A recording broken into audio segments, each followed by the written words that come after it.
what I want to achieve, one of my goals is I want to be financially free in the next 15 years or so. I'd like to be able to have enough passive income, so income where I don't have to actively work for, I don't have to spend a significant portion of time working for, where my money's working for me, that I don't have to work and that Holly doesn't have to work.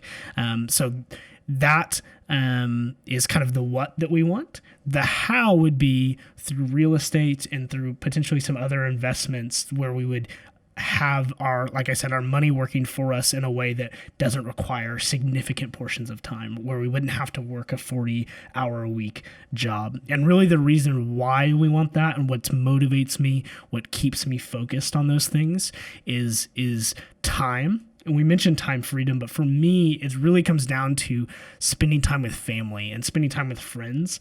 Like for me, my grandpa is been struggling with dementia and Alzheimer's for a long time now, and my family even had to put him in a like a little bit more assisted care and living, and that was just really tough. Like I know that like it's hard to not be able to be there because I have to work, you know. And I think about for me and my family and even my parents and Holly's parents that's a motivator for me, is I don't want to have to work until I'm 60, 65, 70 or whatever. And then, you know, the time where, you know, my family, my dad, my mom are retired, that they're kind of traveling and having fun, and then they're getting older and, you know, they might have health issues or things like that. So again, it's that freedom and that ability to say, I don't have to work if I don't want to, because I'm supported by those other things. And so I just look at these situations and I'm like, man, if I had that freedom, I could make those decisions. And sometimes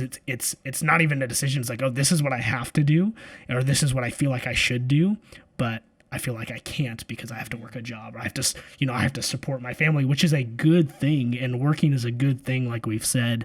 But that's a lot of the why behind trying to aggressively pursue some of these goals. So and that makes sense, and that's kind of big and overarching. Yeah.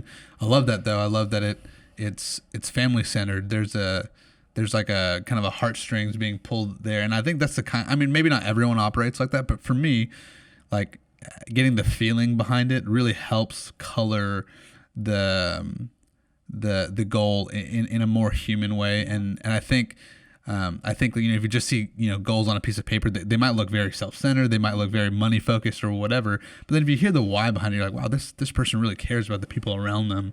And I think that's valuable, right? It definitely humanizes you, and it keeps your goals, you know, I don't know. I like that they're centered around other people, right? It's not just you. It's like, yeah, you'll benefit from it, but it's about your wife, it's about your family, it's about your grandparents, it's about your parents, that kind of thing.